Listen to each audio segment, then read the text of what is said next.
ચિત્તલ તાલુકા પંચાયત સીટના કોંગ્રેસ પાર્ટીના ઉમેદવાર હું રવજીભાઈ મકવાણા, પૂર્વ પોલીસ અધિકારી અને છેલ્લા 7-8 વર્ષથી ચિત્તલ ગામે લોકોની જાહેર જીવનની અંદર જે કાંઈ પ્રશ્નો હોય લોકોના, કે કોઈ પણ પ્રશ્નો માટે સતત લડતા અને પૂર્વ જિલ્લા પંચાયતના ઉમેદવાર તરીકે પણ ચૂંટણી લડેલો, ત્યારે આ 2026ની અંદર તાલુકા પંચાયત અને જિલ્લા પંચાયતની ચૂંટણી યોજાનાર હોય, તેમાં ચિત્તલ તાલુકા પંચાયત સીટના ઉમેદવાર તરીકે આજે અમરેલી રોડ ઉપર જે ડુંગરપરા વિસ્તાર આવેલ છે, આ વિસ્તારની અંદર પાટીદાર સમાજના, સગર જ્ઞાતિના અને કોળી ઠાકોર સમાજના લોકો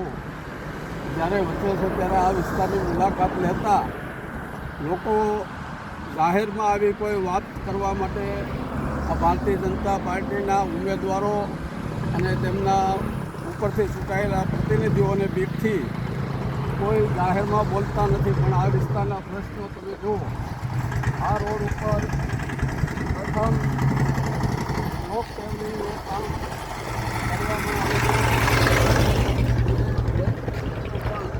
ખૂબ જ નબળું કામ થવાથી, વરસાદી પાણી ભરાવાથી આ રોડ જર્જરિત થયેલો હતો અને નબળું કામ પંચાયતનું ન દેખાય બ્લોક પેવલિંગનું, એ માટે ફરી વખત રીકાર્પેટિંગ એટલે ફરી વખત આ રોડ તોડી અને ફરી વખત પણ આ બ્લોક પેવલિંગનું કામ કરેલ છે.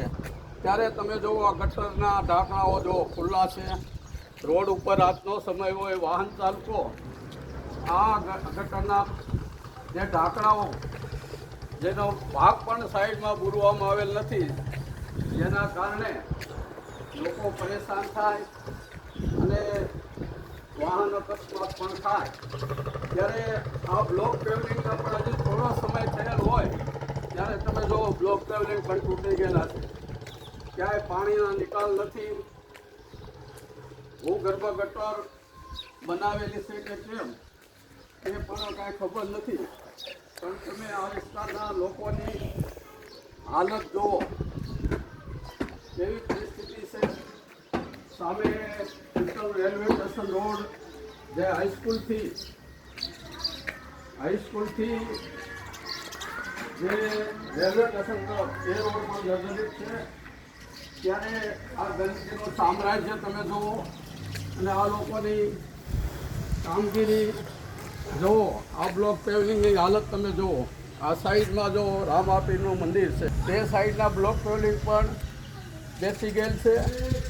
ટ્રેક્ટર, બાઇક અને સનેડા સિવાય કોઈ ભારે વાહનની અવરજવર નથી, છતાં પણ આ બ્લોક પેવલિંગ બેસી ગયેલ છે. ફક્ત ને ફક્ત ભ્રષ્ટાચાર સિવાય આ ગ્રામ પંચાયતના સરપંચશ્રીએ કંઈ કરેલ નથી. 15 વર્ષ સુધી તાલુકા પંચાયત અને જિલ્લા પંચાયત અને 10 વર્ષથી તેમના પત્ની સરપંચમાં હોવા છતાં ફક્ત ને ફક્ત ભ્રષ્ટાચાર સિવાય કાંઈ કર્યું નથી. જો બ્લોક પેવલિંગ તમે જુઓ, ફરી વખત બેસાડવા છતાં પણ બેસી ગયા છે. આ તમે હાલત જુઓ. સામે રામાપીરનું મંદિર છે, રામાપીર દાદાને આપણે દર્શન કરીએ અને આવા ભ્રષ્ટાચારીઓને આ શાસનમાંથી લોકો મતદારો હટાવે તેવી રામદેવ પીરને પણ વિનંતી કરું છું. તો આજે આ વિસ્તારના લોકોને રૂબરૂ મળી શકાયું ન હોય, પરંતુ આ વિસ્તારના લોકો જે મારી સાથે બેસે છે તેઓ પણ મને વાત કરે છે, પરંતુ આ લોકોના ડરના કારણે અને કોઈ સામાજિક જાતિવાદને કારણે પોતાના સગા સંબંધીઓ થતા હોવાના કારણે જાહેરમાં બોલી શકતા નથી.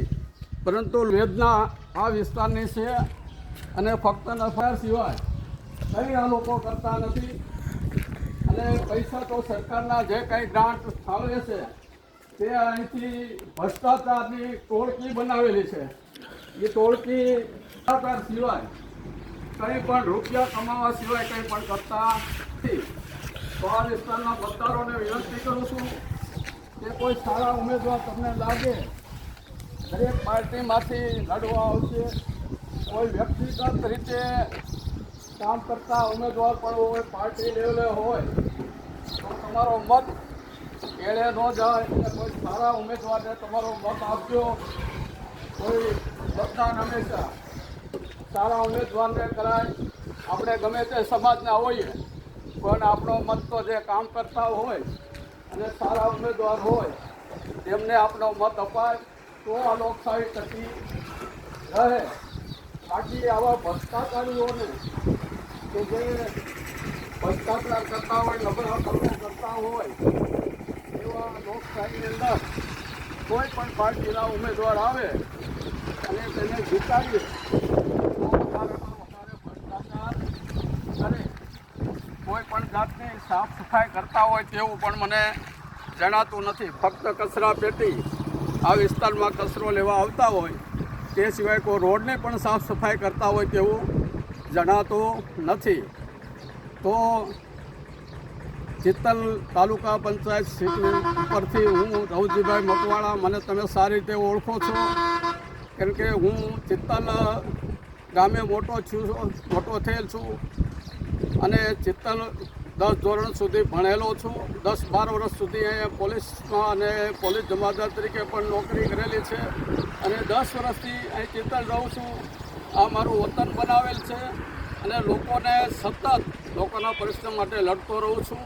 તો મને મત આપવા માટે અપીલ કરું છું. જય ભારત.